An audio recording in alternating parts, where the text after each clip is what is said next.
Bonjour tout le monde! Donc là, on vient de se parler de la bonne nouvelle de Luc, on s'est parlé de la bonne nouvelle de Matthieu, mais on ne s'est pas parlé de la bonne nouvelle de Marc ni de Jean.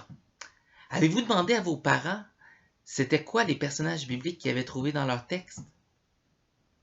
Ça se peut qu'ils ont eu beaucoup de misère, pour la simple et bonne raison qu'a priori, il ne devrait pas y en avoir.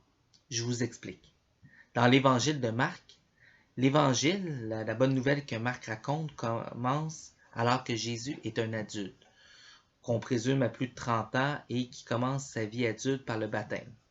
Et là, pour nous, c'était difficile à comprendre, mais le baptême au point de départ, le baptême du Christ en particulier, c'est un baptème d'adulte.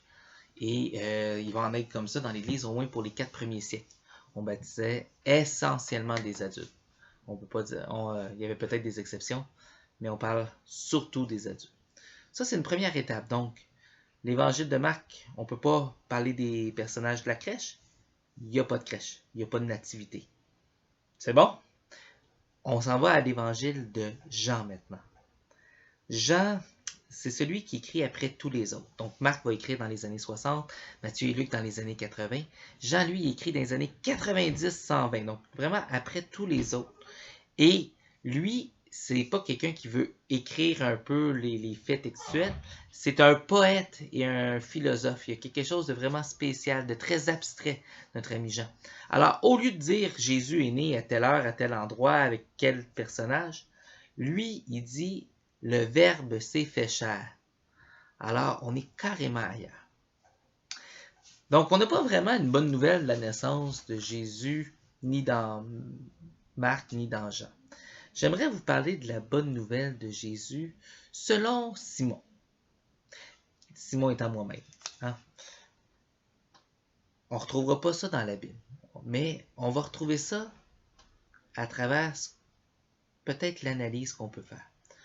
Si on se dit tout d'abord que Jésus est venu pour tous dans l'évangile de Luc, on va se dire qu'il est venu pour tous, peu importe notre classe sociale, notre statut social ou notre richesse. Puis que dans Matthieu, on se dit qu'il est venu pour tous, peu importe notre religion, notre nationalité, notre culture. Peut-être qu'on doit en arriver à la conclusion que Jésus est venu pour tous. Donc ça, c'est la première grande et bonne nouvelle qu'on peut tirer des deux évangiles. La dernière bonne nouvelle que moi j'aimerais essayer d'amener et de mettre de l'avant, c'est que à la rigueur, Dieu aurait pu trouver une autre façon de se présenter au monde. Ce qu'il a choisi, c'est très très simple. Je vous montre une image rapidement. Dans l'Église catholique, tout comme dans l'Église orthodoxe, on utilise ce qu'on appelle des icônes, donc des images de Dieu. Pourquoi je vous ai montré cette image-là? C'est parce que Jésus il a choisi quelque chose de très simple.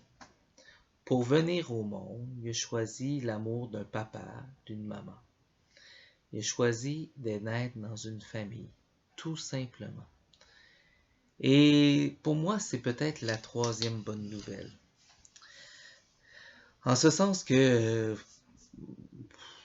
je ne suis pas Dieu, vous n'êtes pas Dieu, puis c'est pas sur nous que va revenir la charge de sauver le monde. Mais a priori, ce qu'on en comprend de la nativité, c'est que Jésus a choisi de naître dans l'amour et la douceur d'un foyer, d'une famille. Et ça, être capable de s'aimer en famille, je crois que c'est à la portée de tout un chacun, tant des parents que des enfants. Alors ça, pour moi, c'est une belle nouvelle qui parle d'une foi qui n'est pas si compliquée que ça, qui se vit avant tout dans notre quotidien.